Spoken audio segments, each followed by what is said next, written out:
A paz do Senhor, amados, tudo bem com vocês? Comigo tá tudo ótimo, graças a Deus.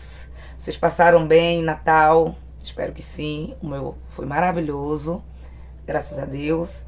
Estamos aqui para o nosso compromisso, que eu quero que seja diário, mas não está sendo, mas vai ser no nome de Jesus. Mas é aquele compromisso, aquela mensagem, aquela palavra que o Senhor me dá e eu trago para compartilhar. Sempre que eu posso, eu estou aqui compartilhando com vocês. Amém? Então, se você é novo no canal, se inscreve aqui, não custa nada, é de graça. Curte, comenta, compartilha o vídeo. E ativa também o sino das notificações. O YouTube entende dessa forma que você está gostando e ele pode passar também o conteúdo para outras pessoas. Amém? E hoje a palavra que o Senhor tem colocado no meu coração e eu trouxe aqui para compartilhar está na primeira carta de Paulo aos Coríntios, capítulo 1, versículos do 26 ao 29. Vamos ler? Ele diz assim, capítulo 1, versículo 26. Irmãos, considerem a vocação de vocês. Não foram chamados muitos sábios, segundo a carne, nem muitos poderosos, nem muitos de nobre nascimento. Pelo contrário, Deus escolheu as coisas loucas do mundo para envergonhar os sábios e escolheu as coisas fracas do mundo para envergonhar as fortes. E Deus escolheu as coisas humildes do mundo e as desprezadas e aquelas que não são, para reduzir a nada as que são, a fim de que ninguém se glorie na presença de Deus.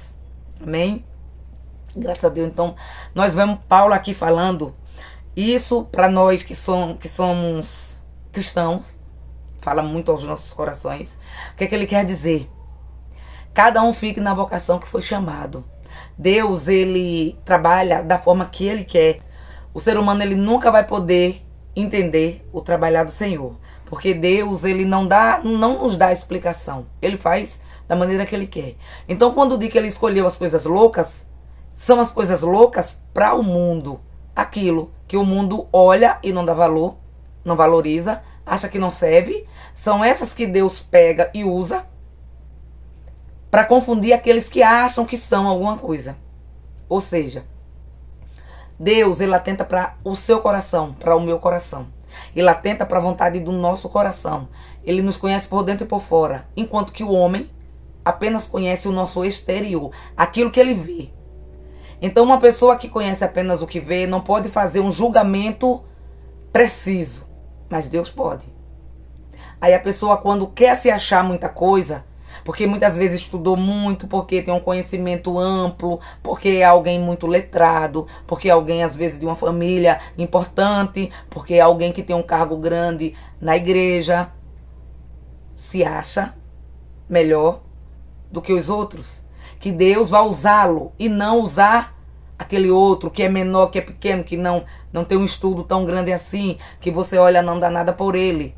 Então Deus, ele veio, aqui Paulo falando, e aconselhando ali a eles que cada um ficasse na vocação que foi chamado. Por quê? Porque Deus se utiliza de quem ele quer. Não é aquilo que está dentro da vontade humana, que muitas vezes nós, seres humanos, queremos que Deus trabalhe da nossa maneira. Ele faça aquilo que a gente acha que é o correto. Mas Deus não trabalha da maneira de ninguém. Ele tem a sua maneira própria. Então ele faz e a gente é quem tem que aceitar o que ele fez. Não tem o que fazer. Deus não pede permissão a ninguém e nem dá explicação a ninguém. Então, quando diz que ele se utiliza os que não são para confundir os que são, ou seja, aquele que ninguém valoriza, aquele que aparentemente não tem muito valor, aquele que aparentemente não parece nada de importante, não aparece na visão humana, na visão do homem, porque nós, seres humanos, temos a tendência de julgar pela aparência, e Deus não julga pela aparência. Deus julga pela bondade do seu interior, do seu coração. Aí muitas vezes tem aquele lá muito vestido, aquela lá muito letrada, muito estudada, mas não tem nada, é vazia, só tem a casca. Enquanto que tem aquela outra ou aquele outro, que ninguém dá nada por ele, que muitas vezes fica lá no banquinho esquecido, porque quem olha assim diz, ali não tem nada, dali não vem nada que preste. Quando Deus se utiliza da pessoa, que a pessoa recebe uma oportunidade, que abre a boca, você vê o Espírito Santo de Deus agir na vida e falar através daquela pessoa. Aí é onde diz, Deus usa os que não são para confundir os que são. Ou seja, Deus usa aquele que ninguém dá nada para confundir aquele que se acha alguma coisa. Porque diante de Deus estamos abertos, estamos nus. Deus nos conhece por dentro e por fora. Então não adianta querer enganar, querer mostrar algo que nós não somos. Se Deus conhece o nosso interior, esquadrinha. Deus nos esquadrinha, nos conhece por dentro e por fora. Nos sonda. Então não tem como. Aí Paulo aqui falando, muito sábio por sinal. Pelo contrário, Deus escolheu as coisas loucas do mundo para envergonhar os sábios. Quando Jesus vivia no mundo, quando Jesus estava aqui no seu ministério terreno, no período do ministério terreno dele, os fariseus batiam de frente com ele todo o tempo. Porque aquelas pessoas que se achavam letradas e eram realmente conhecia a palavra, não admitia que um homem filho de um carpinteiro, que para ele era apenas filho de um carpinteiro, de um casal que não representava nada na sociedade, para eles, podia ser o Messias. Não aceitaram. Como os judeus, uma grande parte também não. Porque não poderia ter sido aquele, por quê? Porque era humilde demais. Porque não tinha formosura, porque não tinha parecer, porque não se sentava com os ricos, porque simplesmente, porque ele dava valor aos pobres, aos pequeninos, porque ele se sentava no meio daquelas pessoas que diante da sociedade não tinha valor nenhum, ainda era criticado por fazer isso. Eles não sabiam que ele, Cristo, veio justamente para aquelas pessoas, aquelas que precisavam de salvação, aquelas que precisavam dele. Aqueles que se achavam muito sábios, que não precisavam mais de nada, ia querer o quê? Mas tinha aqueles pobres, tinha que se achavam pecadores, que eram pecadores, que foram remidos, perdoados por Cristo. Então, se o próprio Cristo, passando por aqui, padeceu o que padeceu, imagine nós, quem somos nós? Aí essa passagem aqui que Paulo fala ali aos Coríntios é muito interessante. Que muitas vezes eu e você não temos valor. Na nossa sociedade, na nossa igreja, não temos. Por quê? Porque olha para nós e não vê aparência, não temos estudo, não temos família tradicional. Olha assim, ali é quem? Ninguém. Então vamos dar valor, vamos dar peso a uma pessoa que não tem nada. Aí Deus o que é que faz? Deus entra na vida dessas pessoas, se utiliza delas para envergonhar aquelas que achavam que sabia de alguma coisa.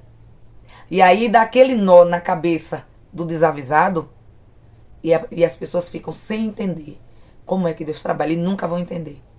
E graças a Deus por isso, porque Deus, ele olha para os humildes, para os desprezados, ele dá valor. Quando o homem não dá, quando a sociedade não dá, Deus vem e dá. Então, você tem valor diante de Deus, independente da sua situação financeira, independente do que você é, do que as pessoas dizem que você é.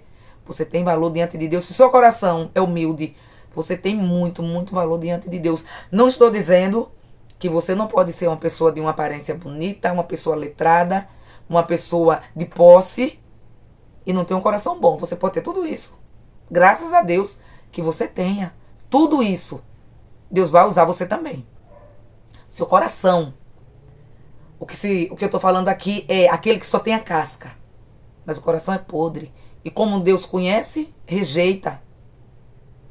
Então que nós possamos ter o nosso coração sempre voltado a Deus, aberto, humilde e não ligar para o que as pessoas falam de nós, da nossa aparência. Deixa dizer que a gente não serve, deixa dizer que a gente não tem nada para oferecer, deixa dizer. E aí Deus vem e nos exalta, Deus vem e nos usa e deixa aqueles que se acham muito letrados, os teólogos no estudo, de boca aberta. Porque muitos têm o estudo, mas não têm a unção de Deus. E a unção, ela faz a diferença totalmente. Você pode ter uma roupa bonita, você pode ter uma aparência bonita, você pode ter um entendimento, um conhecimento amplo, mas se você não tem a unção de Deus na tua vida, é em vão. Como também você não pode ter apenas a unção e não ter o conhecimento. São coisas que tem que andar juntos. Porque a unção sem conhecimento também não vale muita coisa. Eu tenho a unção de Deus, mas como eu vou usar se eu não tenho conhecimento para isso? Quando eu digo conhecimento de Deus. Conhecimento da palavra dele. Amém? Então que Deus continue nos abençoando e nos ajudando, que a gente possa deixar sempre o nosso coração aberto a Ele, com humildade. Ele gosta, Ele exalta os humilhados, mas Ele abate os exaltados. Então que possamos sempre ser humildes na presença de Deus e de coração, de dentro para fora, não apenas de aparência. Amém? Então que as bênçãos do nosso Deus continuem sendo derramadas sobre nossas vidas, não só hoje, mas para sempre. Fiquem na paz de Cristo e até o próximo vídeo.